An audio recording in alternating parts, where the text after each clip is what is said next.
బెంగళూరులో భారీ వర్షాలు ముంచెత్తుతున్నాయి. భారీ వర్షాలతో బెంగళూరులో రోడ్లన్నీ జలమయమై కనిపిస్తున్నాయి. జనజీవనం కూడా అతలాకుతలంగా మారింది. రోడ్లు చెరువులను నదులను తలపిస్తున్న విధంగా వర్షపు నీరు అక్కడ ప్రవహిస్తుంది. 24 గంటల వ్యవధిలో 104 మిల్లీమీటర్ల వర్షపాతం నమోదైంది. చూడండి ఒకసారి, పడిపోయిన బైకును లేపుకుంటున్న వ్యక్తిని ఆ వర్షపు నీటిలో బైకులు కూడా కొట్టుకుని వెళ్ళిపోతూ ఉన్నాయి. అక్కడ వాహనాలు కనిపించకపోతే అది మనం రోడ్డు అనుకోవటానికి అవకాశమే లేదు.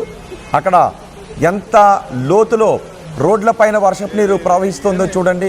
కెరటాలు వస్తూ ఉన్నాయి. ఒక నదీ ప్రవాహాన్ని తలపించే విధంగా బెంగళూరులో రోడ్లు మనకి కనబడుతూ ఉన్నాయి.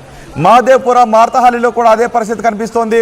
బెంగళూరులో వివిధ ప్రాంతాల్లో భారీ వర్షాల కారణంగా ఎటువంటి పరిస్థితులు ఉన్నాయి ఇప్పుడు మీరు ఆర్టీవీ స్క్రీన్ పైన చూస్తున్నారు. ఆ ప్రవాహంలో కేవలం బస్సులు లాంటి వాహనాలు మాత్రమే సేఫ్గా వెళ్ళగలుగుతున్నాయి. చిన్న వాహనాలు తెగించి ఆ నీటిలో ముందుకు వెళితే, ధైర్యం చేసి ముందుకు వెళ్తే ఇదిగో అలా ఆగిపోతూ ఉన్నాయి.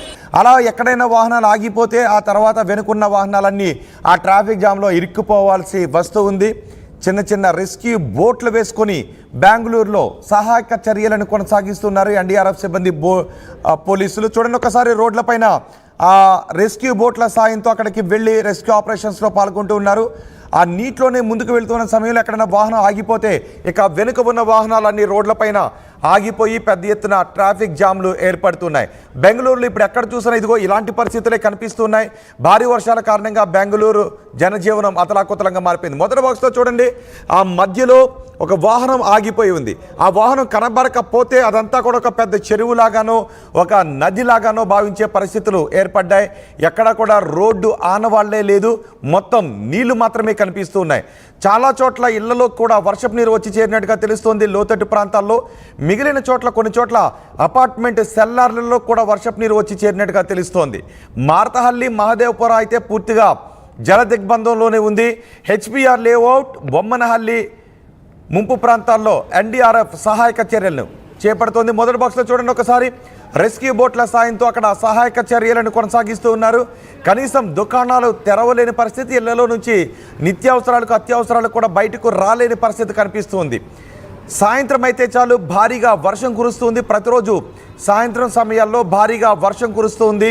ఈ వర్షం కొన్ని రోజుల నుంచి అలా కురుస్తూ ఉన్న కారణంగా బెంగళూరులో రోడ్లన్నీ జలమయమైన పరిస్థితులు కనిపిస్తున్నాయి. కొన్ని చోట్ల పాములు కూడా ఆ నీటిలో కొట్టుకుని వచ్చి ఇళ్లలోకి, షాపింగ్ కాంప్లెక్స్ల్లోకి కొన్ని చోట్ల పాములు కూడా వస్తున్న పరిస్థితులు కనిపిస్తూ ఉన్నాయి. రబ్బరు బోట్ల ద్వారా సురక్షిత ప్రాంతాలకు జనాన్ని తరలిస్తూ ఉన్నారు. కొన్ని చోట్ల తప్పనిసరి పరిస్థితుల్లోనే వాహనాలతో ఆ నీటిలోనే వెళ్లాల్సి వస్తుంది. మొదటి బాక్స్లో చూడండి ఒకసారి, నీటిలో వెళుతూ ఉన్నప్పుడు ఎంత వాటర్ ఏ విధంగా ఎగజిమ్ముతూ ఉందో మనం ఆర్టీవీ స్క్రీన్ పైన చూడొచ్చు. ఏకంగా రోడ్లపైన కెరటాలు వేస్తుంది. ఆ బైక్ ఆగిపోయింది. ఆ వ్యక్తి బైక్ వేసుకుని వెళుతూ ఉంటే ఆ బైక్ ఆగిపోయిన పరిస్థితి చూడండి ఒకసారి.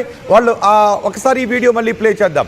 ఆ బస్సు వెళుతూ ఉన్న దానికి ఆ కెరటాల దాడికి ఆ పక్కన రైట్ సైడ్లో చూడండి ఒకసారి, ఆ పక్కన ఉన్న బైకులపై వెళుతున్న వ్యక్తులు పక్కకు పడిపోయారు. ఒకరు ఇద్దరు కాదు, ఏకంగా 2-3 బైకులు పక్కకి ఆ నీటిలో పడిపోయినటువంటి పరిస్థితి. ఇక్కడ నుంచి ఒకసారి రైట్ సైడ్లో చూడండి, బైక్ పై ఉన్నటువంటి అదిగో చూడండి ఒకసారి ఎలా పడిపోయారో.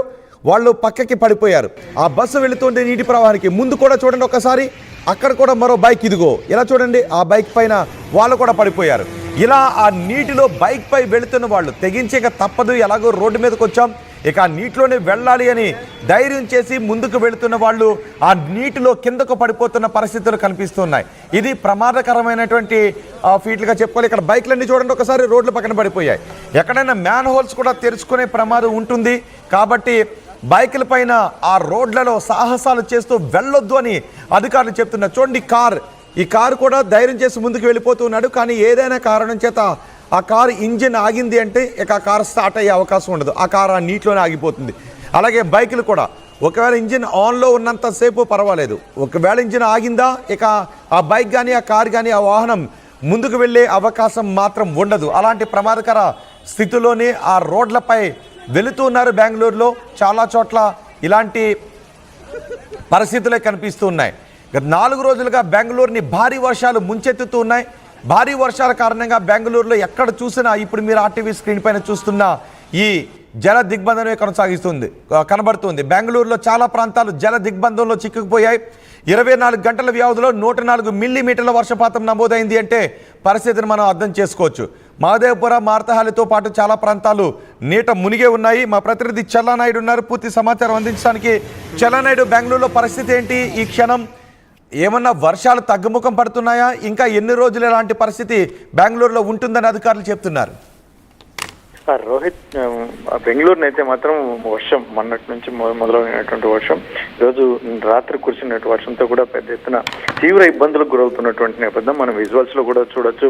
రాకపోకలకి సైతం తీవ్ర ఇబ్బందులు పడుతున్నటువంటి నేపథ్యం. ముఖ్యంగా ఏదైతే ఉందో లోతట్టు ప్రాంతాల్లో అయితే మాత్రం పూర్తి జలమయమైనటువంటి పరిస్థితి, ఇళ్లలోకి నీరు చేరి చాలా లేఅవుట్స్ లో అయితే మాత్రం అదేదో సరస్సు తలపిస్తున్నటువంటి నేపథ్యం. ముఖ్యంగా ఇక్కడ సాయి లేఅవుట్లు అయితే మాత్రం ఇక్కడ చిన్న చిన్న పడవలు వేసుకుని కూడా తిరుగుతున్నటువంటి నేపథ్యం. ముఖ్యంగా ఇక్కడ ఈ ప్రాంతంలో మాత్రం ఈ ఏదైతే ఉందో అధికారులు కంట్రోల్ రూమ్ కే పరిమితం అయ్యారు, కానీ ఏదో అక్కడ నుంచి గైడ్లైన్స్ ఇస్తున్నారు తప్ప మాకు గ్రౌండ్ లెవెల్కి ఎవరు రావట్లేదు అని చెప్పేసి ఒకవైపు చాలా మంది ప్రజలు వాపోతున్నటువంటి పరిస్థితులు. మొత్తం మీద ఇక్కడ మొన్నటి నుంచి కురుస్తున్నటువంటి వర్షాలతో బెంగళూరు అనేది మొత్తం అతలాకుతలమైనటువంటి పరిస్థితి. చాలా ప్రాంతాల్లో, ముఖ్యంగా అన్ని ప్రాంతాలు కావచ్చు, చాలా ప్రాంతాల్లో మాత్రం ఈ ప్రభావం చాలా ఎక్కువగా ఉన్నటువంటి నేపథ్యం. ముఖ్యంగా ఈ సమ్మర్ లో తీసుకోవాల్సినటువంటి జాగ్రత్తలు ఏమాత్రం అధికారులు తీసుకోలేదు అని స్థానికులు చాలా మంది, ఎందుకంటే ఎక్కడ ఎన్క్రోచ్మెంట్ ఉంది, ఎక్కడ ఎటువంటి పరిస్థితులు ఉన్నాయి, ఈ కాలువలు పూర్తిగా ఆక్రమించుకున్నటువంటి నేపథ్యంలో ఇటువంటి పరిస్థితులు వర్షాలు ఖచ్చితంగా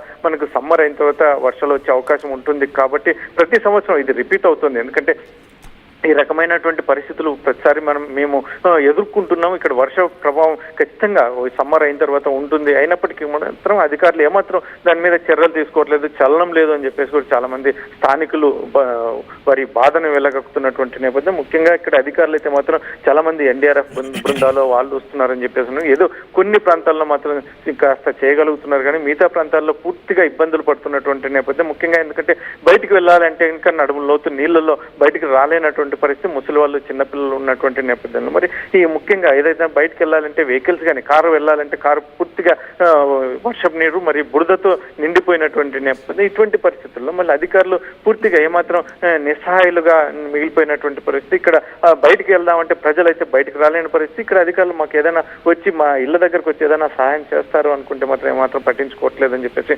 ఒకవైపు చెప్తున్నటువంటి నేపథ్యంలో మళ్ళీ వర్షం అయితే మాత్రం ఇంకా 2 రోజులు ఉంటుంది అని చెప్పేసి, వర్ష ప్రభావం ఉంటుంది అని చెప్పేసి ఒకవైపు అధికారులు చెప్తున్నటువంటి, ఎందుకంటే దాదాపు 4-5 రోజులు వర్షాలు పడే అవకాశం ఉంటుందని అధికారులు గతం నుంచి హెచ్చరిస్తున్నటువంటి నేపథ్యంలో మరి ఇక నుంచి ఈ ప్రభావం, ఈ వర్షం ఇప్పటికి ఆగిపోయినా కూడా ఆ వర్షపు నీరు బురద అంతా బయటికి రావాలంటే కనీసం 3-4 రోజులు పట్టే అవకాశం ఉంటుంది. ముఖ్యంగా వర్షపు నీటిని బయటకు తోడేయటానికి ఎటువంటి ఏర్పాట్లు చేస్తున్నారు అధికారులు? ఆ చర్యలైనా వేగంగా జరుగుతున్నాయా?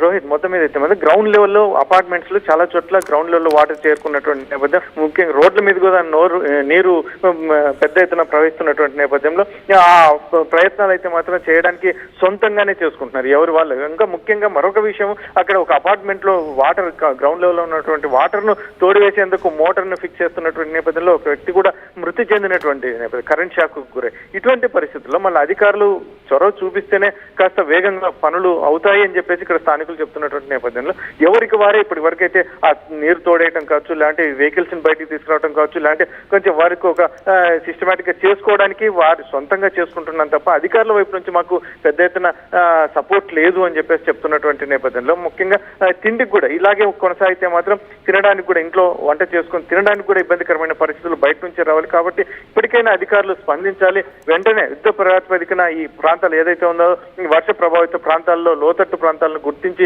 వారికి తగు చర్యలు ఏదైతే ఉందో మిల్క్, వాటర్ ఇటువంటివన్నీ అందిస్తే ఖచ్చితంగా వారికి కాస్త 2-3 రోజులు హోల్డ్ చేసుకోవచ్చు అని చెప్పేసి అది చాలా మంది ప్రజలు అభిప్రాయపడుతున్నటువంటి నేపథ్యంలో.